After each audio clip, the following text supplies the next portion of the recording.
Well, best before dates are only an indicator to the consumer of whether a product is at its prime condition. And what tended to happen is that people have become slaves to the best before dates. And so when something is past its best before date, which by just logical definition of that sentence means that it's still perfectly fine, just over time it might get a little bit staler or a little bit less fresh, then people have been throwing food away. And the reason why best before dates were there before was really to allow the supermarket to manage their stock control. And what Waitrose are very sensibly doing is trying to look at minimizing food waste. So will removing these best before dates work? Do people know enough to be sure when food is safe to eat?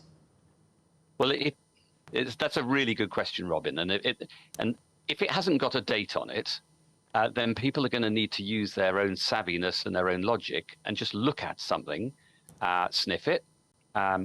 Best before dates only apply to things that aren't likely to hurt you, like, for example, biscuits. And they'll just make their own mind up as to whether that biscuit is too stale to eat or whether it's absolutely fine.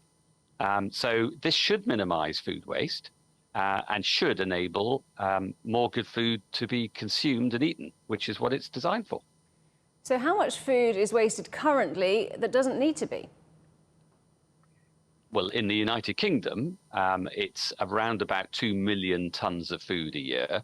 Now, just to put that into a global perspective, 1/3 of all the food as a planet, humankind, that we grow goes to waste. 1/3 of it.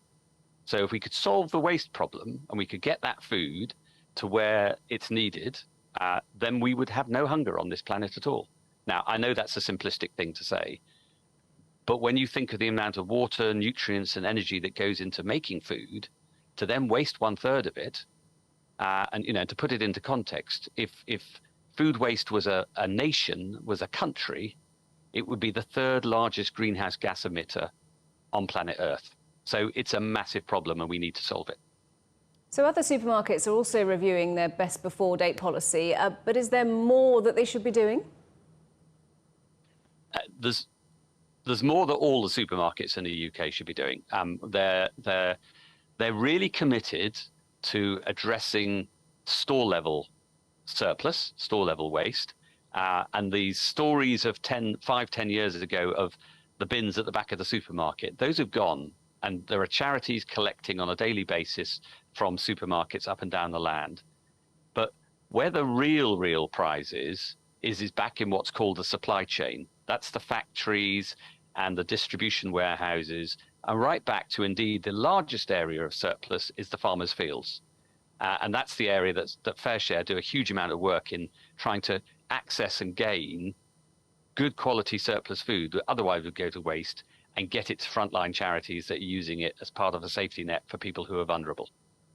There has been some criticism that there will now be fewer reduced items in supermarkets, which will hurt people on a budget. What do you make of that?